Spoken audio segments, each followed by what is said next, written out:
welcome to Superman Homepage Live, brought to you by supermanhomepage.com, the #1 Superman fan site in the world.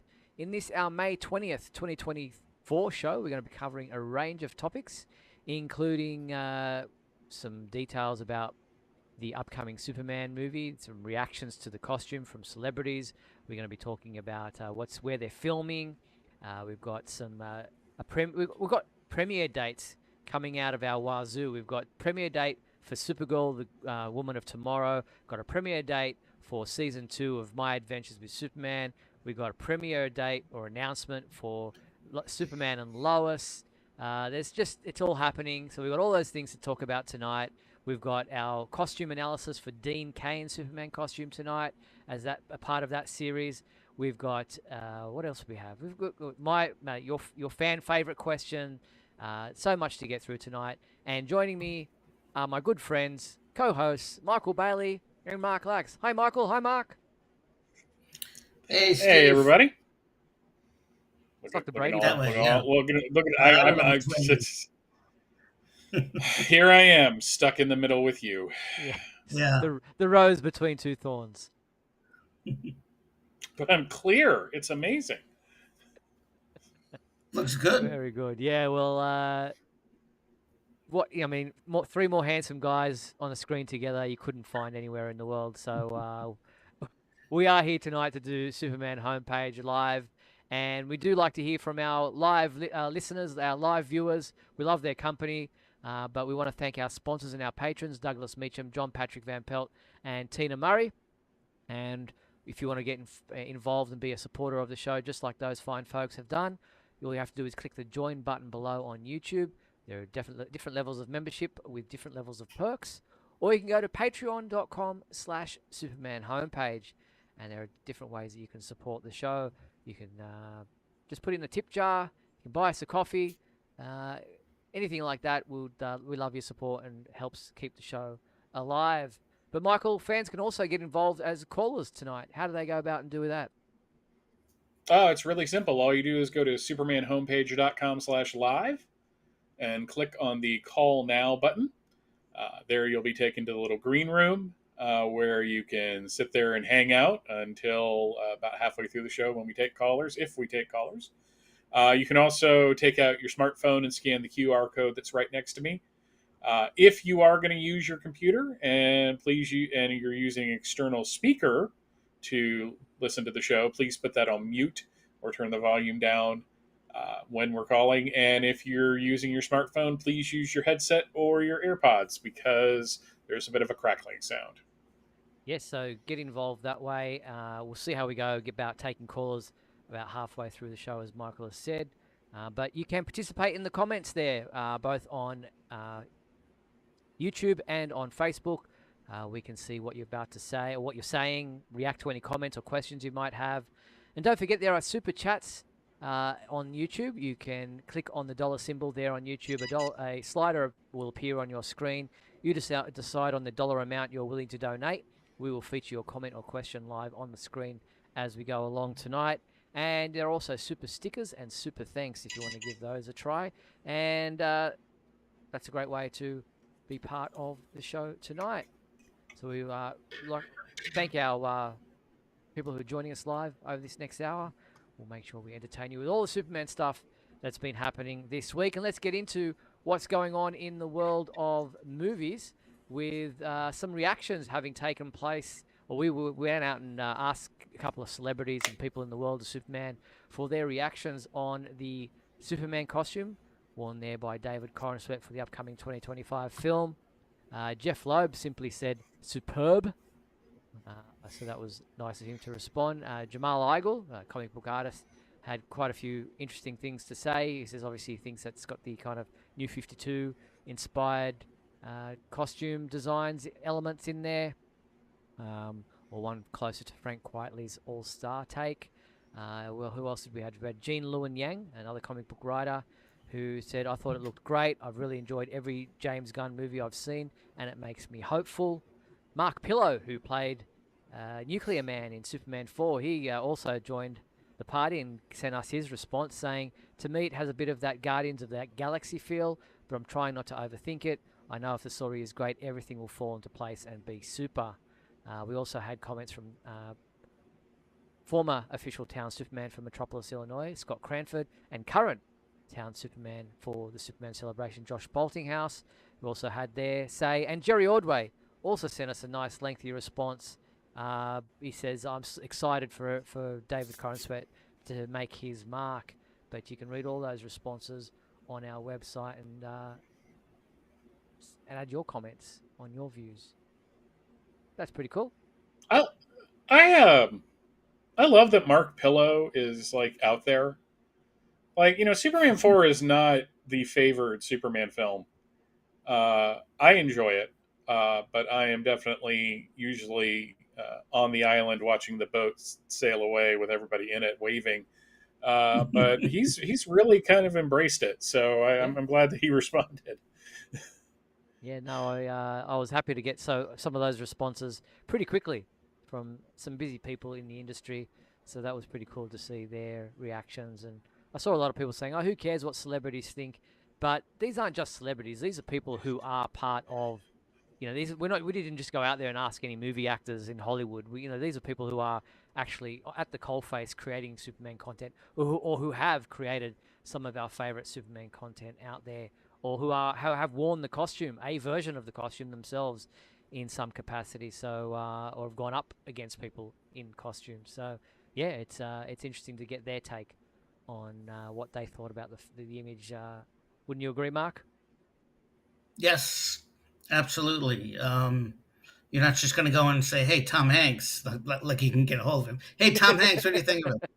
No, yeah. I mean, you're asking people who have an interest in Superman and would have that, and have an opinion. And yeah, the fact that Mark Pillow is out there, and I too enjoy Superman 4 for what it is. I really do. So I like that he's still, he has his say, and hopefully he continues to be, outspoken. Yeah, We'll well, he see, will be but at the Superman celebration this year in Metropolis, Illinois. So he's one of the guests there. So he's definitely, as Michael said, embracing his part in the world of Superman. All right, so we also got confirmation this week from director James Gunn that Mara and Pa Kent have officially been cast, as we know, as we've announced previously, but it had never been actually confirmed. Pruitt Taylor Vince is Jonathan Kent, and Neva Howell is Martha Kent. And on his social media accounts, James Gunn said, "Happy anniversary to my favorite Kansas farmers, Mara and Pa Kent, who will be played by Pruitt Taylor Vince, an actor I've wanted to work with since I saw him in James Mangold's Heavy in 1995, and the delightful Neva Howell." And he says Mara Pa Kent first appeared in Superman #1 May 18th, 1939. So that was the anniversary that he was talking about. And he says Clark's parents had a few names until they were formally named John and Mary Kent in Superman #53 in 1948, a retelling of Superman's origin story. Jonathan and Martha, as their formal names, were established in later issues. And accompanying his post is this image from a page from 1988 Superman for All Seasons #1, which was written by Jeff Loeb, who I just previously mentioned, and drawn by Tim Sale. And you can see where his casting choices get their inspiration from. The thing that I loved more than anything about this is that he used the quote unquote official anniversary, which I believe was in that 1976 calendar, which is where a lot of people pull like birthdays of characters and such from. To do that, and then to announce it, he didn't put pictures like you have there of the actors. He had a page from a comic book, and it seems like this is the first Superman film in the modern era that is truly embracing its comic book roots in a way that, in a very direct way. Like Man of Steel had nods, and you know, how many articles did you run, Steve, of all the little Easter eggs and stuff? But during the promotion of it, you didn't have uh, Zack Snyder like posting pages from comics or showing like their vision board of Superman. It's just I'm just so impressed by that, and it's really, to me, says that both James Gunn and the studio really want to like pitch the comics in addition to the movie. Yeah, Mark, what did you make of the use of that page from Superman for All Seasons? Well, it's a gorgeous piece of art, and I'm assuming that there's a little hint of something there. I suppose that he's showing that page. I'm interested to see them play the part, because I'm not familiar with her as an actress. I'm somewhat familiar with him as an actor, but Mm. um, I just to see them, especially, we've never really had a bald Jonathan Kent, not that that matters, but, but being bald, but that's an interesting choice, and I'm really interested in seeing the two of them in the role. Yeah, I think that'll be a unique, different pairing. That will, and a version of Ma and Pa that is probably something that fans haven't seen before, or that might harken back to a more loving pairing, like say maybe from Lois and Clark, The New Adventures of Superman, that are a bit more involved in his life. It'll be interesting to see how this does play out and what James Gunn does have in mind for Ma and Pa Kent for the upcoming film. But speaking of the film, they are taking over Macon. I assume that's how it's pronounced, in Georgia, where they're boosting the local economy by building sets and starting to film in the terminal station there in downtown Macon, with casting directors searching for extras to do some kind of scene that's happening there. And some of the local business people were just saying how great it is that everyone's talking about it. It's kind of putting their city on the map there, or their town on the map, and bringing some extra people into the area that help boost the economy. Here was a small report, or a bit of the report, from 13WMAZ.com. It's a bird, it's a plane, it's Superman. The new Warner Brothers film is set to start filming in downtown Macon. Simone Souble went to check out the scene downtown, and she also chatted with neighboring businesses about what they hope could be a super economic impact.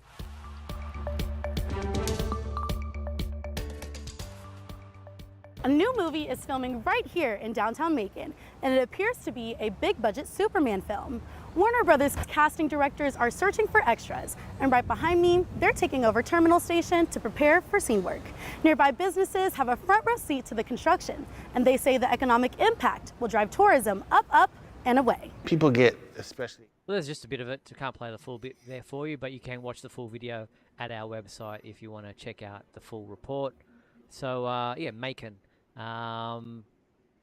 Pretty interesting. Macon, bacon, I guess it's pronounced the same way. Home of Honey Boo Boo. Oh, gee. The reality star. No, that's about 70 miles from where I am right now. Macon's one of the bigger areas as you get further south into Georgia. And it's got some nice landmarks as you're seeing right there. So I'm not surprised that they're trying to kind of get away from Atlanta, because Atlanta's a little more congested. Macon's probably a little easier to maneuver around. And there's only so much you can do in Fayetteville. I love Fayetteville. I've lived here for like 30 years almost, but there's not a whole lot to the city. Yeah, it's great that they're filming down there, and I'm sure it will help boost some local economy, the local businesses down there. And that was the image I showed you of Terminal Station, which, yeah, who knows what it could be. Some people are saying Luthor Mansion, but it looks a little bit more like a public building rather than a house, someone's house. Wouldn't you agree, Mark? Yeah. Mark, what do you think? Oh, I'm sorry. Yes, it does. It doesn't look like a house. I mean, in the movies they can do whatever they like, but that's definitely not a house. Definitely the public building. It could be the, who knows, maybe the front of the train station or something. I mean, who knows? But definitely not a house. No, I wouldn't think so either. So, yeah, that's interesting what they're doing there. We will give you any updates we can as soon as we know any more about any of the filming, and if we've got any reports from downtown Macon or anywhere else in Georgia. But the other movie news that came to light was the announcement that Supergirl Woman of Tomorrow will be released on June 26, 2026. So 260626 or 062626, depending on how you do your dates. I guess America's are we the only country that does that? That does the month, the day, the year? Well, yeah, I think so. I think Canada probably do as well. Okay. But yeah, well, Canada has the metric system going for it, so I guess that's makes it a little easier. So it will be released in IMAX, and it will be directed by Craig Gillespie, who's best known for films such as Cruella and I, Tonya. It is written by Anya Nogueira, inspired by the Tom King comic of the same name. We just don't know how much is going to be similar to the story that was in that graphic novel series. But we do know Millie Alcock will be starring as Supergirl and will most likely appear in the upcoming Superman film before she appears in her own film in 2026. But we've got a couple of great years ahead for Superman family fans. Yeah, I'm surprised that we got an announcement of when it was coming out.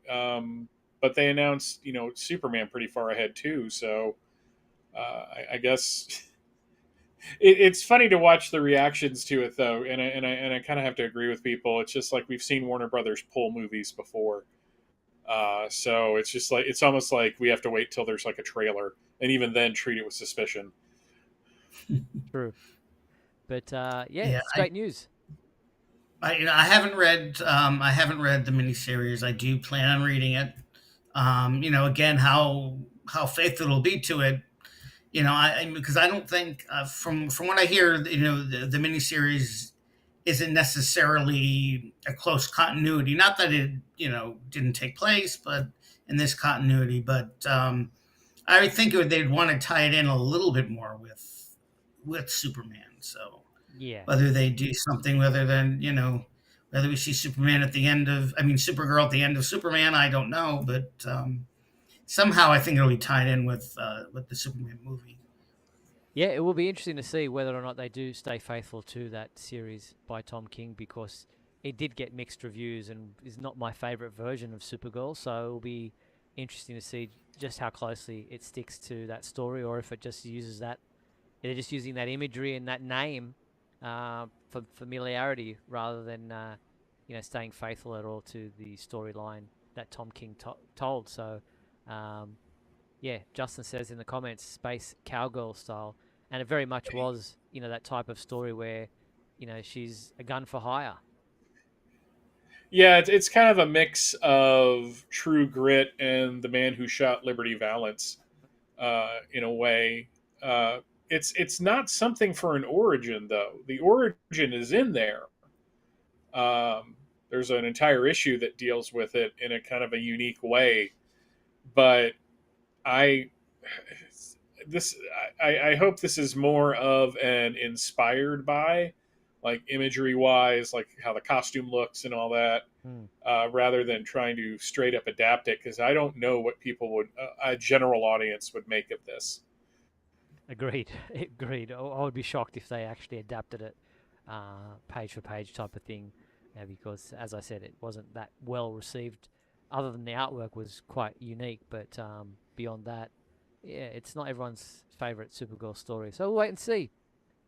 All right, so still on the movie side of things, and I'm talking about premiere dates, we also got an announcement that DC Studios and Fathom Events are collaborating on the theatrical release of the documentary film Superman, the Christopher Reeve Story. We now know that the theatrical release will take place in cinemas and theaters across the USA on Saturday, September 21st, with encore presentations taking place on September 25th. So it's not getting a wide, as in dates, not getting a lot of actual dates. September 21st and then September 25th. And I saw some people complaining that Fathom events wouldn't necessarily be that great a vehicle for, a wide release across many theaters. But I mean, it's great that we're getting a theatrical release, and we knew that was happening. But September 21st, and then to do it on his birthday on September 25th, is a nice tribute. But what did you think of the announcement, Michael, especially with Fathom events being involved? I mean, I was about to say something and it was going to sound negative, and it's not. Documentaries don't normally get wide releases, just in general. So I'm not surprised that this is getting kind of a limited release, just mainly because it is kind of niche. I mean, Superman the movie is one of the more popular and well-known versions of the character out there, and Christopher Reeve certainly, has an engaging story outside of the costume. But I'm glad that it's getting something of a theatrical release. Fathom events tend to make it feel more special. So it'll just be a way for people who really want to see it in the theater can go and actually see it in the theater. Yeah, I agree. I mean, I'm thinking this hopefully is much more about, Christopher Reeve, the man, than just, playing Superman. So just the fact that it'll be out there, that people will be able to see it on the big screen, it's a good thing. I mean, yes, it could be a wider release, which I think we all hoped, but no, it's getting its chance. So, it also makes it eligible for an Oscar, if that means anything. Yep, that's true. I believe. That's true. Yeah, once it's out in the theater. Yeah, and theatre locations and screening times will soon be announced on Fathom's website, and international release details are still to be announced. But I'm hoping that it comes to Australia and the UK and other locations, Canada and wherever else around the world. It could get a good viewing audience. But stay tuned for further details in the near future. We'll try to bring you any more information about screening times and locations as soon as they come to hand. And if you see them posted on Fathom's website, then please let us know. Or if you hear some kind of a press release that we haven't posted about, or it's coming to a theatre in your location, we're happy to help promote those as well. But from all accounts, this is a great documentary film, and one that all fans of Christopher Reeve, whether you're a Superman fan or not, should go and see. So looking forward to hopefully getting to see this in a theatre near me. Yep. Yeah, I don't normally get a lot of these Fathom events Yeah. in this area, unfortunately. So Wait and see. Hopefully we all get to see it on the big screen. Mhm. All right, so let's just quickly jump on to the television side of things. And then after the halfway mark of of our show, we'll get into this week's costume analysis. But the fourth and final season of Superman and Lois, we do know now from the CW that it will be moving to Thursday nights at 8 p.m. for the final season of the show. It has obviously 10 episodes for the fourth and final season. It did air on Tuesday nights for its first 3 seasons, but will now move to Thursday nights. Any thoughts on this? Any reason why this is a good or bad thing? I think it's a lateral move. I don't think it's a step down. I don't think it's a step up. It's not like they're putting it like into like the death zone of airing it like on Saturday nights, which here in the United States is usually like, it's like if you want a show to die, that's where you put it. I.e. the 4th season of Lois and Clark, which moved to Saturday nights. There's this is like one of those things where everyone's like, there's huge news for Superman and Lois. It's going to Thursday night. It's just like, okay, that's nice, I guess. Well, it just means that there'll be less time in between our show and people are watching. You know, because when it was on a Tuesday night, it was like a whole week has gone by before we can get to talk about it. That is very true.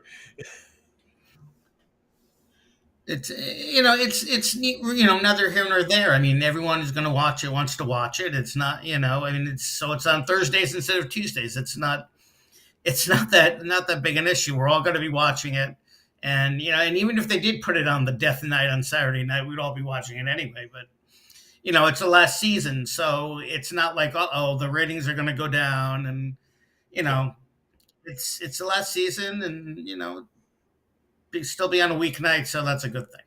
Yep, exactly. So yeah, we're look forward to the exact date of which Thursday night in September, October, wherever it is that they might be announcing when this will take place.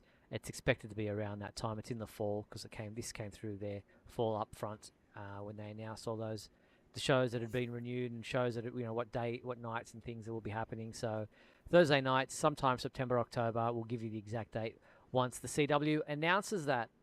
All right, still on the TV side of things and talking about upcoming seasons. Season 2 of Superman, My Adventures with Superman, the animated series, is set to premiere in the US on Toonami, as we know, at midnight, Saturday, May 25th, which is technically Sunday morning, 12 a.m.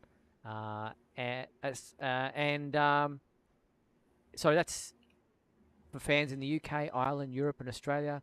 You'll be able to watch new episodes on Saturday, May 25th. Where am I here? They'll air on Channel 4 on Sunday, May 26th, and on Max in Europe. Well, I haven't seen it listed on Channel 4 there in the UK, but that's what's being reported. And for Australian fans, you'll be able to watch the first episode of Season 2 of My Adventures with Superman on Fox 8 here on Sunday, May 26th at 11 p.m, with each new episode airing at the same time each Sunday night. We do have the episode titles and descriptions for the animated series, and we now know that Season 2, Episode 1 is titled More Things in Heaven and Earth. And in this episode, Clark agonizes over what to do for his and Lois's first Valentine's Day until visions of his father lead him, Jimmy, and Lois to the remains of his spaceship and the new villains of Task Force X. Then in the second episode, which will be titled Adventures with My Girlfriend, Perry saddles Jimmy with a new team to run Flamebird. Clark and Lois investigate Stryker Penitentiary and discover just how far Amanda Waller will go to rid the world of Superman. And then in episode 3, it's called Full Metal Scientist, Clark's life falls apart as the General goes into hiding in Clark's apartment. Meanwhile, Jimmy struggles with being a leader, and Lois goes toe-to-toe with Vicky Vale as they track down missing scientists. Then in episode 4, Two Lanes Diverged is the name of the episode. Jimmy gets invited to the Star Lab Symposium. Clark joins him for support, but Lex Luthor takes over. The General flees, and Lois chases after him, struggling to reconcile past experiences with the present situation. So those are the titles and descriptions of the first 4 episodes of Season 2. I can say that I have watched the first episode, thanks to Warner Brothers providing me with screener episodes of the first 2. Just like half an hour ago before the show started, I watched the first episode, and my review will go up when the embargo date lifts, which is in a couple of days. So I'll give you all that information on my thoughts of the first and second episode when I'm allowed to talk about it. But guys, exciting stuff. Yeah, it's nice to hear that Vicky Vale. I'm sorry. I just want to say it's nice to hear that Vicky Vale's coming back, so maybe Lois can get some revenge or something with it. That would be cool. Yeah, but everything else just sounds really exciting. Little Shakespeare in that first episode title. There are more things in heaven and earth, Horatio, than are dreamt in your philosophy. Very good. Some culture here, right on Superman homepage live. There you go. I saw you laugh at Two Lanes Diverged.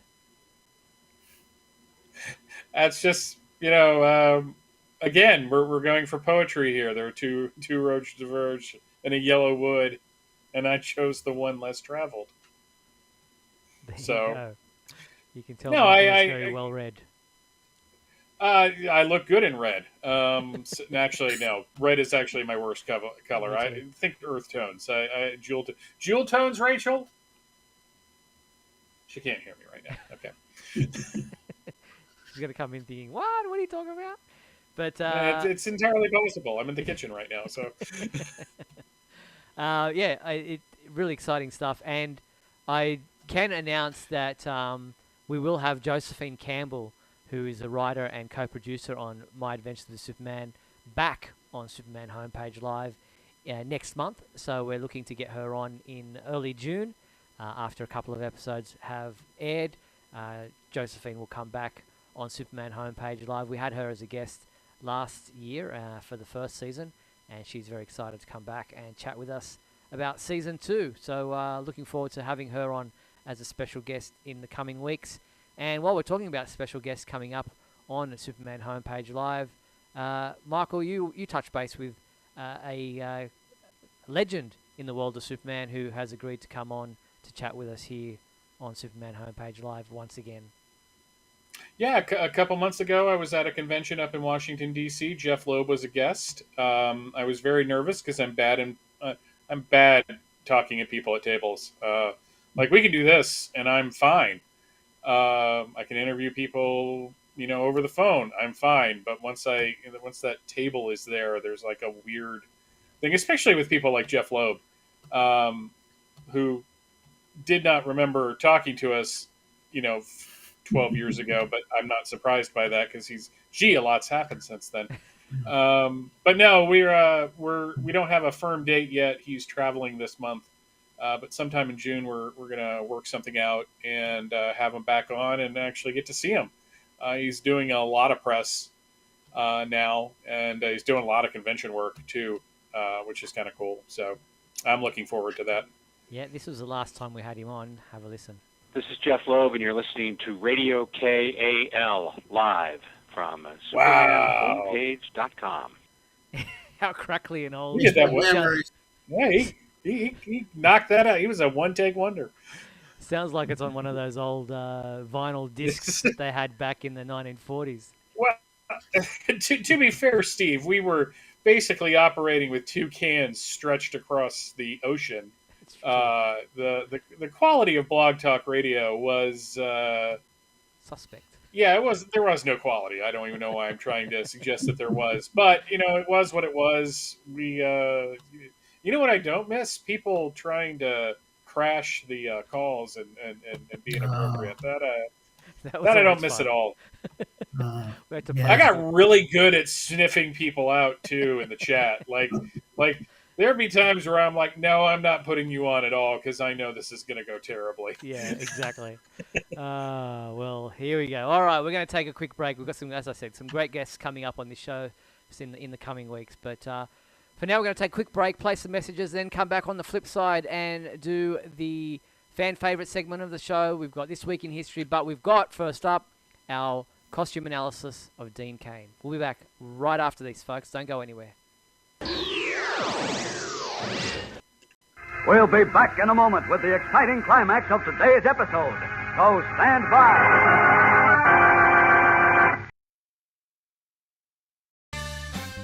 If you're enjoying Superman Homepage Live, then please like and share this video with your family and friends.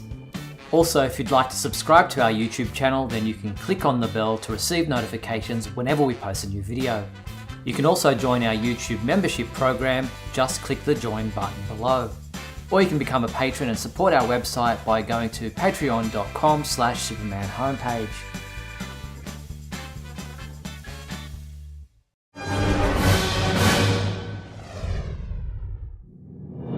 Look, up in the sky. It's a bird. It's a plane. No, it's SupermanHomepage.com, the #1 Superman fan site in the world. SupermanHomepage.com, covering the world of Superman from the 1930s to today. News, reviews, rumors, and reports. SupermanHomepage.com for all your Superman comics, TV shows, movies, cartoons, radio shows, and more. Everything you ever wanted to know about the Man of Steel and more. SupermanHomepage.com. Thanks, Superman Homepage, for all the support over the years. I really appreciate it. I'm Matt Bomer. I'm the voice of Superman and Superman Unbound, and this is the Superman Homepage. Right here on Superman Homepage. Great story. An old wizard teaching kids tricks with cigarettes. Cigarettes. I don't like the sound of that. Up and away! Watch me, kids. One puff and they'll soon be in my grasp. If it's a puff you want... It's the cocaine! Yeah! Foiled again! One thing you can't disguise, kids, the harm cigarettes do to you. That's why I never say yes to a cigarette. Thank you, Superman, for that good PSA. All right, so let's move on to, I think it's part 6 of our costume analysis series. And this time we are looking at the costume of Dean Kane. Now, to start with, I should say up front that Dean Kane has had a number of costumes, and the parts of the costumes that we like to discuss changed to some degree. In the first season, he had these types of shoulder pad cape attachment situation with a very large S that was nearly down to his belly button. And so that was a very interesting look for the first couple of episodes in season 1. But thankfully they made some adjustments and moved on from that look for the remainder of the series. And thankfully it kind of tucked back under the collar for the way that the cape attached for the majority of the season. So let's get into discussing the way the costume looks, and let's start with the cape. Michael, a much longer cape here. This goes down to around the Achilles heel. Yeah, I it was one of the things about the suit that I liked. I remember seeing, and I don't remember if it was like Entertainment Tonight or something, but they struggled with the cape and how to make it look good, which I thought was rather weird because I think the Superman films and the Superboy series kind of nailed it. So, can't you just ring up the costume designers from those movies and shows? But no, after they got rid of the shoulder pads of Doom, you had a really long flowing cape.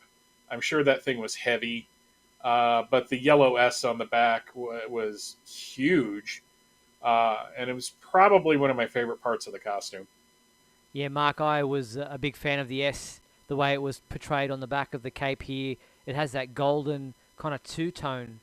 They didn't use the black outlines like they did in the Christopher Reeve S on the cape.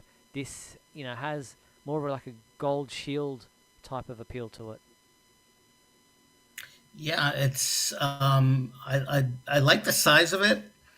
I'm talking about the S, the yellow S, and I do like it's not one solid color with the black lines. The cape, you know what? A lot of people really like a very long cape, and I enjoy. I mean, normally the cape comes maybe just around the calves, under the calves, maybe.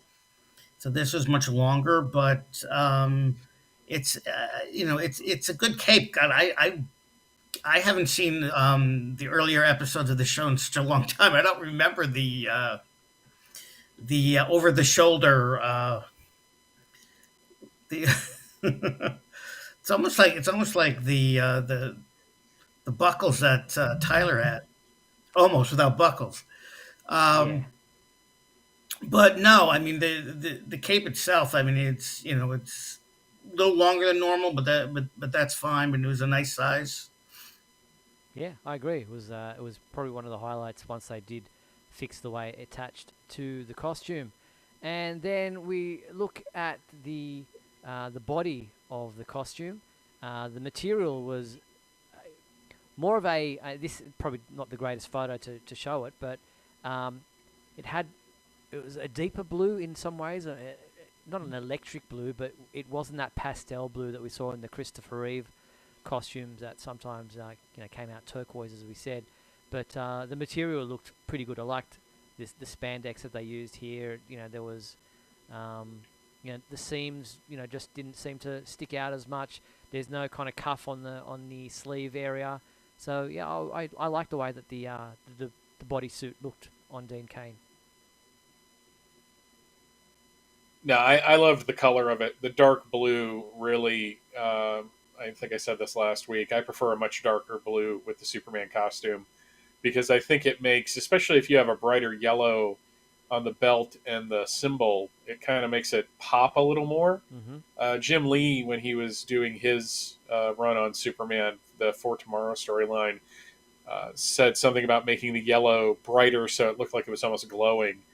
But I think it works so much better for that series as well, especially when the series went from that kind of noir look of the first season into the kind of brighter, shiny, happy 90s look of the second through fourth. So I think the costume being a little darker was a little more appropriate there. And then we look at the S shield, Mark. Still very big S shield. It doesn't have the problem here like we saw in the earlier image, whereas it looks like it's almost down to his belly button, the bottom of the S. But it definitely goes from side to side, pretty much at the armpits. Yeah, it does. I mean, that is very wide, very wide S. I mean, it's not a bad S. It's fine. I mean, I like it. It just could be a little bit smaller, but you know what? All these shows. I mean, the movies and the shows are trying to do their own thing. They're trying at this point. They're still trying to be faithful to the comics. And not like go off. The way they're with Man of Steel and the way they're doing now with David Cornsweet, but it's still faithful enough. But it has its own little look. I like the darker blue.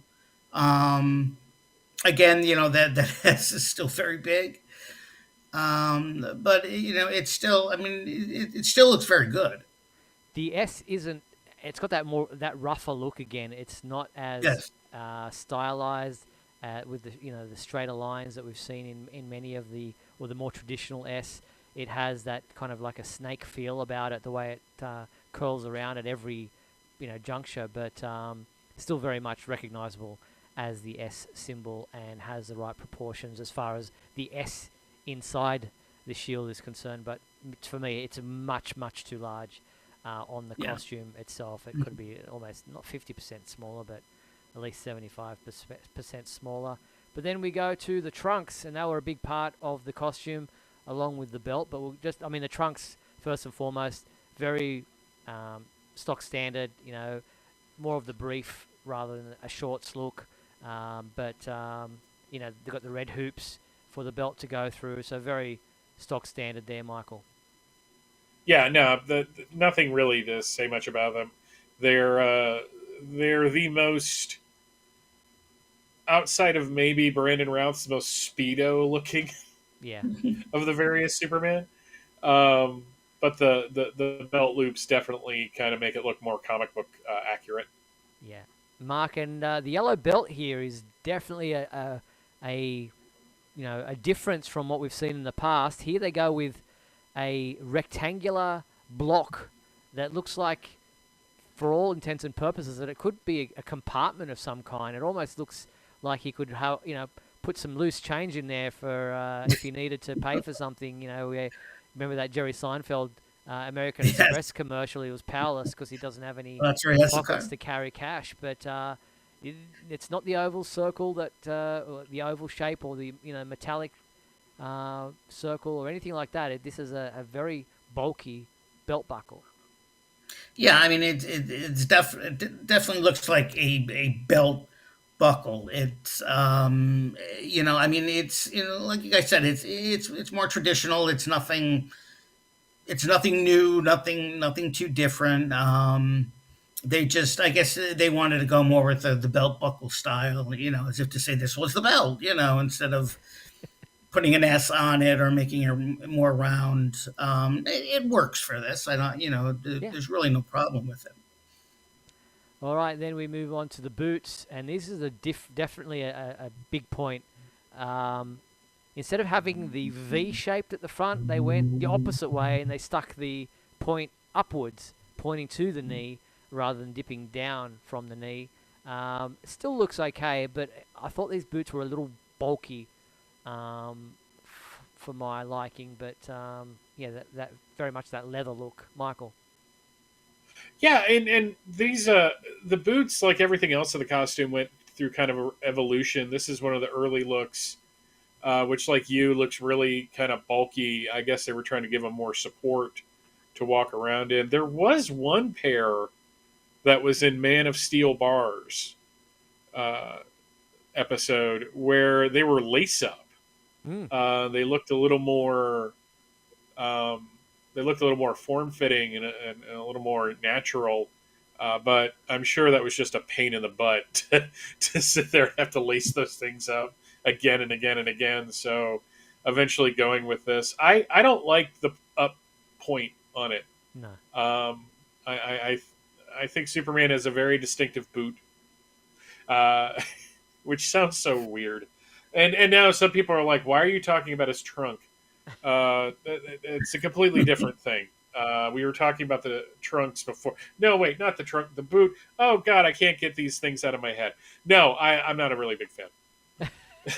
Mark, I'm guessing that he probably had a bit of lift in these too, because Dean Kane wasn't the tallest Superman we've had. Yeah, but you know what? They almost look like platform shoes. You know, I mean, it's okay. You know, when you pay a lot of attention to it, like we do, some people barely notice it. They say, "Oh, it's a red boot like Superman wears." Well, Yep. you know, you could tell. Yeah, I don't like the point so much. It just doesn't. I don't know, something about it. I just really don't. I just don't like that look. But they're passable. Yeah, they're passable. All right, and then we look at Dean Kane, the hairstyle, the face, the look. Yeah, he went with the slick back hair for Superman, as opposed to what his Clark Kent did. So, George Reeves obviously had that type of hairstyle for his Superman. But it was, a departure from the Superman look. You know, he's got a bit more of the button nose. He's got a square jawline of some, kind of shape or form. But it was a better Clark Kent for me than he was a Superman. Which I guess definitely. Which was the point of the show. It was called Lois and Clark. So. Yeah. Mm-hmm. And he'd be the first one to admit that that's what he was going for. When I met him back in, I think it was 2013. Yeah, it was 2013. He came to Dragon Con.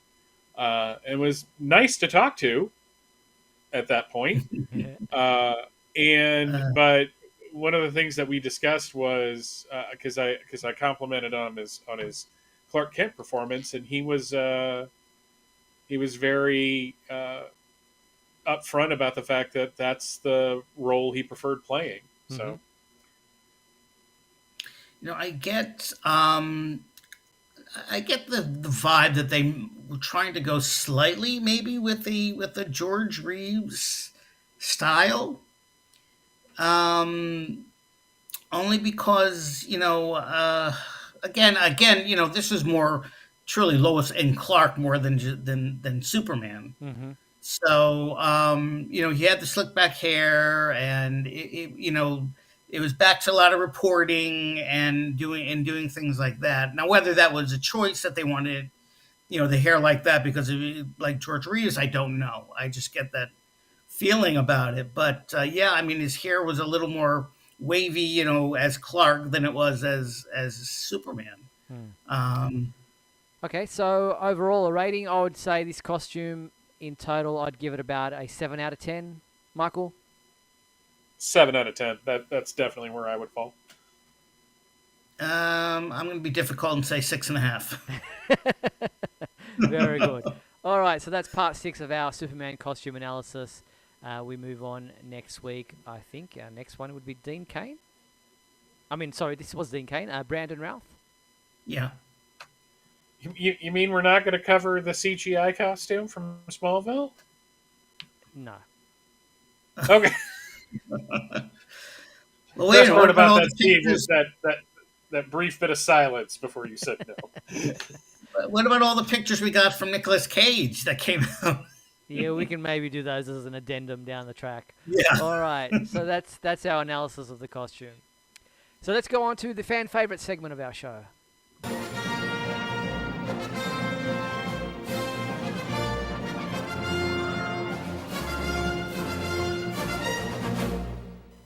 All right, Michael, what was our fan favorite question from last time?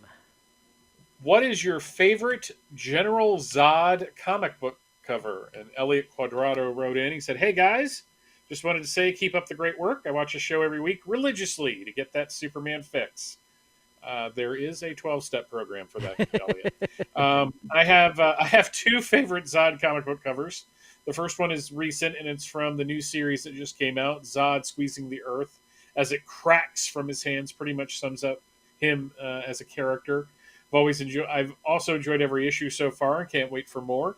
The second would be from Superman number 213 from 2005.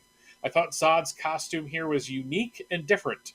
He tamed the beast that is Equus on a chain, and I remember the battle between Zod and Clark being epic. I know For Tomorrow isn't a popular series with a lot of fans, but I have a strong nostalgia for it.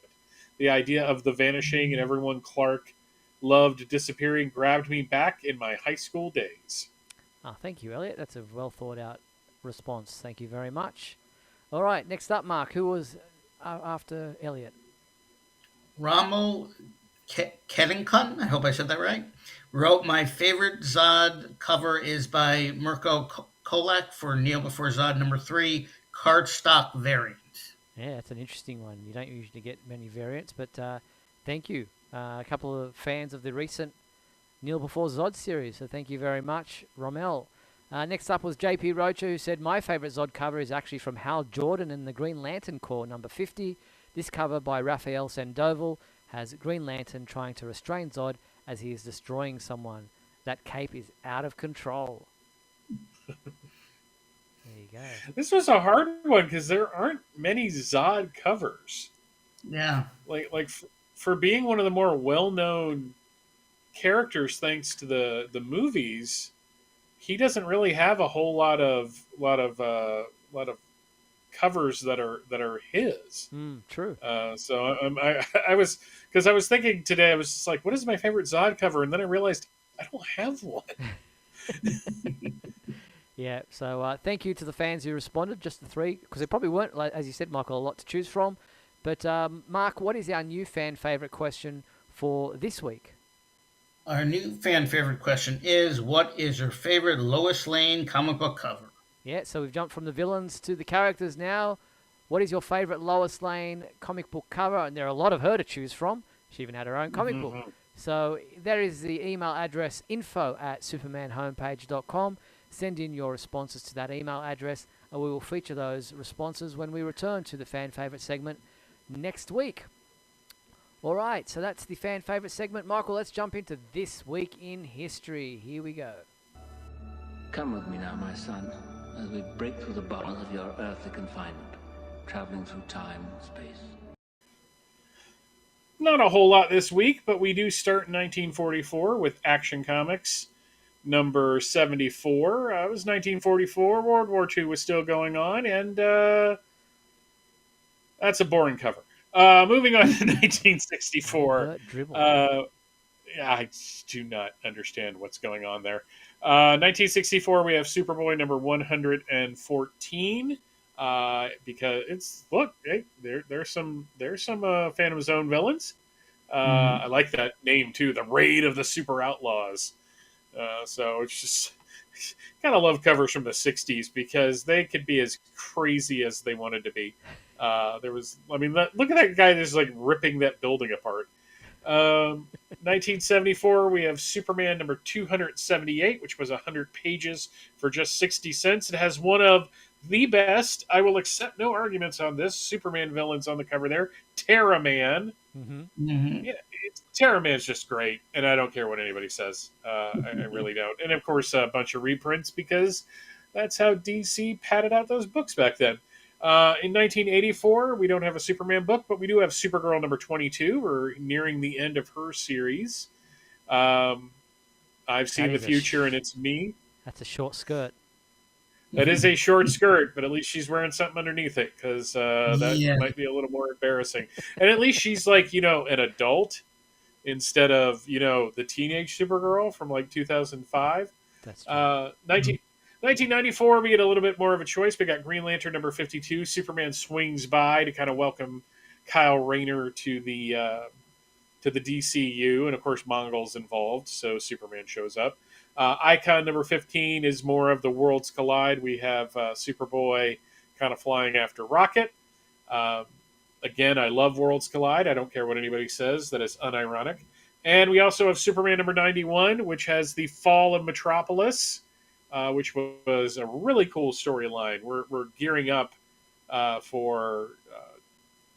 we just passed, I think, Action 700, so we're in the denouement, about to head into 0 Hour, which is kind of exciting. 2004, we have Adventures of Superman number 628. This cover was by Matt Wagner, and I don't know if you guys remember, but this month, Matt Wagner did a Batman and Adventures of Superman and a Wonder Woman cover to kind of tie into the Trinity series he had been doing, which also this week got its hardcover release. Justice League of America, Another Nail number 1, which was an Elseworld series, sequel to the Justice League of America Nail, which was it was okay. And then we had Superman Batman number 10, where we saw the fact that both Batman and Wonder Woman had no faith in Superman whatsoever and kidnapped his cousin. In 2014, Batman Superman number 14, we are continued the Doomed storyline. We're in the infected part of that. I'm sure there's a salve that we all can take. Forever Evil number 7 came out this week, wrapping up that storyline. And Justice League number 30 came out, which kind of spins right out of that, where Lex Luthor joins the Justice League. And you know what? That was actually a really good storyline. Justice League was one of the better titles of the New 52, which I grant you was a low bar. And we also had Supergirl number 31, which was a comic book that had pages. This was part of the Red Daughter series, where she became a Red Lantern. The great thing about the Supergirl series of the New 52 is that if you didn't like something, just wait 6 issues. They were going to change everything again. So in the real world, on May 21st, sadly, May 21st, 2009, Joan Alexander, the Lois Lane from the radio series, passed away. She at one point was let go and then auditioned again anonymously and got the role again. So she was the main Lois Lane from the series. I don't think she was the first one. I think there was another woman for like the first couple of appearances of the character. And May 22nd, Sean Gunn, who will be playing Maxwell Lord, and is also, of course, the brother to the director of the new Superman film, James Gunn, was born on May 22nd, 1974. He's only 2 years older than me. What am I doing with my life? I'm not Maxwell Lord. And that is This Week in History. There you go. Thank you, Michael, for that. Very cool. So that pretty much brings us to the end of tonight's episode. I want to thank everyone for tuning in to Superman Homepage Live and spending the past hour with us. We appreciate your company. Thank you to our sponsors and patrons, Douglas Meacham, John Patrick Van Pelt, and Tina Murray. And thank you to my co-hosts, Michael Bailey. Thank you, Michael. Thank you, Steve. Other way. And I looked in the wrong direction. And there we go. There you are. Thank you, Mark. Thank you, Steve and Mike. Thank you very much. See, you did it right. Yeah, the three of us will be back next Monday on, May 27th at 7:30 p.m. Pacific time for another edition of Superman Homepage Live. It will be the final one of the month, so we'll be doing our monthly segments as well in that episode. So we hope you'll join us then at 7:30 p.m. Pacific time for another edition of Superman Homepage Live. Until then, be sure to check out supermanhomepage.com for all your daily news updates on everything surrounding the Man of Steel.